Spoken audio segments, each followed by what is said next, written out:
इतने सारे भिक्षु द्वार पर?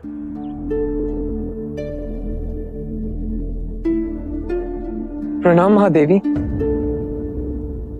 आप यहाँ इस दशा में? पुत्र आनंद, भिक्षुक बनने का अधिकार केवल पुरुष का तो नहीं, और मुझे इतना तो ज्ञात है कि मुक्ति के मार्ग पर बुद्ध किसी के साथ भेदभाव नहीं करेंगे। शांति पाने का अधिकार सबको है। बुद्ध ने स्वयं कहा है, धनी, निर्धन, छूत, अछूत सब संग में आ सकते हैं। आशा है स्त्रियों के साथ भेद ना होगा। आप सब आए कैसे? हम सभी कपिलवस्तु से पद यात्रा कर आए हैं। 15 दिन हम रास्ते पर सोए, गांव से भिक्षा मांग खाया, बहुत आशा लिए आए हैं कि हमें निराशा ना मिले। आपने इतने कष्ट उठाए, सुन के पीड़ा हुई, परंतु आप तो जानती हैं कि बुद्ध संग में स्त्रियों को नहीं लेंगे। क्षमा, पर आपको लौटना होगा।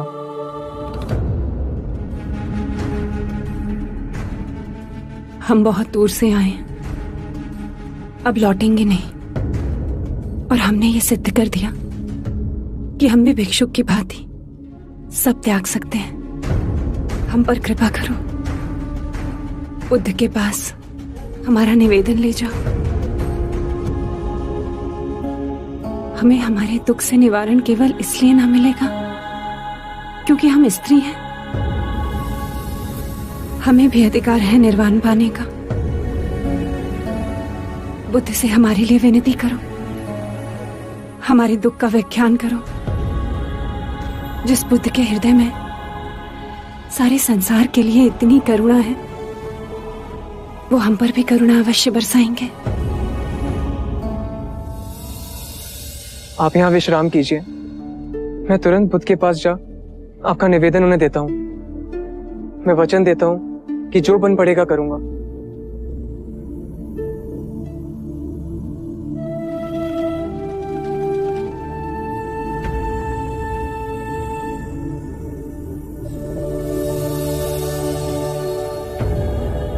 मन में कोई द्वंद्व उठा है आनंद? एक प्रश्न है, क्या स्त्रियों में भी क्षमता है कि वो साधना कर सके, समाधि पा सके, अरिहंत बन सके? कोई संदेह नहीं, स्त्रियों में महान शक्ति है। तो संघ के द्वार स्त्रियों के लिए क्यों बंद हैं? शाक्य मुनि, महादेवी प्रजापति अपना सब त्याग कर, गेरुआ धारण कर कपिलवस्तु से पैदल चल आपके पास आई हैं। उनके पांव रक्त से लथपथ, छाले पड़े हुए हैं। ये सिद्ध कर कि जितनी यातना पुरुष झेल सकता है, उतनी स्त्री भी झेल सकती है। आंखों में केवल एक ही आशा लिए और हाथ विनती से जोड़े कि उन जैसी स्त्रियों को आप दिशा दिखाएंगे। उन्होंने कहा है कि स्त्रियां पूर्ण जीव हैं, उन्हें भी अधिकार है मुक्ति पाने का। हे करुणा निधान, अपनी कृपा का हाथ उन दुखियारियों पे रखिए।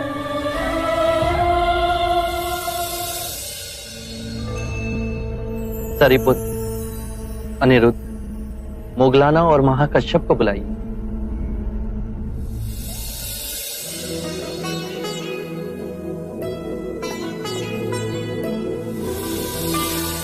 हाँ महादेवी। क्या? नहीं, मैंने जल का त्याग किया है। जब तक अब बुद्ध मुझे दीक्षा नहीं देंगे, मैं जल ग्रहण नहीं करूंगी। आप सबने जो 8 नियम बनाए हैं, उससे मैं सहमत हूं। आनंद, तुम जाकर इन नियमों की जानकारी दे दो। यदि आप स्वयं आए तो माता प्रजापति को प्रसन्नता होगी।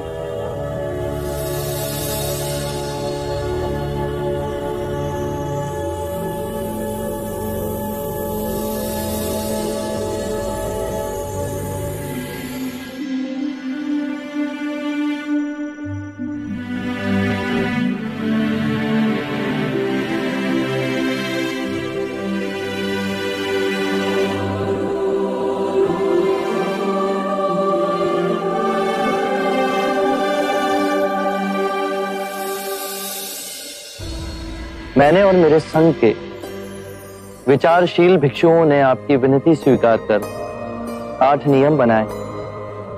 यदि आप सभी को ये नियम मान्य हो तो आज ही आपको दीक्षा दे भिक्षुनी बनाया जाएगा। आभार। ये नियम आपको आनंद समझाएंगे। कृपया कर ध्यान से सुनिए। 1, भिक्षुणी सदैव दूसरी भिक्षुणी को सम्मान देगी, चाहे वो आयु में उनसे बड़ी हो या उनसे साधना में अधिक वर्ष लगाए हों। 2, 3 माह के एकांतवास में भिक्षुणी का समुदाय भिक्षु के समुदाय के निकट रहेगा, जिससे वो भिक्षु से आध्यात्मिक ज्ञान और अध्ययन में सहायता ले सके। 3, माह में 2 बार भिक्षुणी समुदाय किसी प्रतिनिधि के द्वारा भिक्षु को आमंत्रित करेंगी, जो कि तय करे कि उपासना उपवास का दिन कौन सा हो। 4, वर्षा ऋतु के एकांतवास पश्चात भिक्षुणियां पावन के लिए आएंगी। ये दिवस बोधिसत्व का पावन दिन 11वें माह की पूर्णमासी को मनाया जाएगा। इस दिन कोई भी वाद विवाद जो दुर्भाग्य से उठ खड़ा हुआ हो, उसका निवारण होगा। इस पावन दिवस भिक्षुणियां अपने आत्म मार्ग के अभ्यास का लेखा जोखा भिक्षुणियों के समक्ष ही नहीं, अपितु भिक्षुओं के समक्ष भी रखेंगी। 5, यदि किसी भी भिक्षुणी ने किसी भी नियम का उल्लंघन किया हो तो उसे भिक्षु और भिक्षुणियों के समक्ष यह स्वीकारना होगा। 6, आत्मिक अभ्यास के पश्चात नवदीक्षित को पूर्ण भिक्षुणी बनने के वचन भिक्षु और भिक्षुणियों के समक्ष ही लेने होंगे। 7, भिक्षुणी किसी भी भिक्षु की आलोचना और निंदा नहीं करेगी। 8, भिक्षुणी किसी भी नए भिक्षु को धर्म का ज्ञान नहीं देगी। क्या आप सभी को ये नियम मान्य है?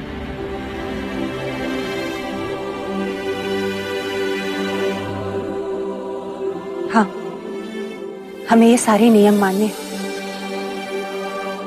और हम अंतर मन से इन नियमों का पालन करेंगे। आप बस हमें दीक्षा दे दें। आप सभी भोजन और स्नान करके आइए। आज ही आपको दीक्षा दी जाएगी।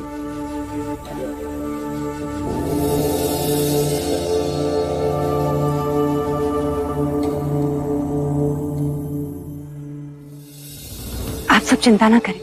ये नियम इसलिए बनाए गए हैं ताकि संघ के संचालन में कोई बाधा ना हो, कोई उपद्रव खड़ा ना हो। इन नियमों का पालन करके हम आध्यात्मिक पथ पर आगे बढ़ेंगे। स्त्रियों को आज तक जिस मुक्ति से वंचित रखा गया, वो आज हमें मिलने जा रही है।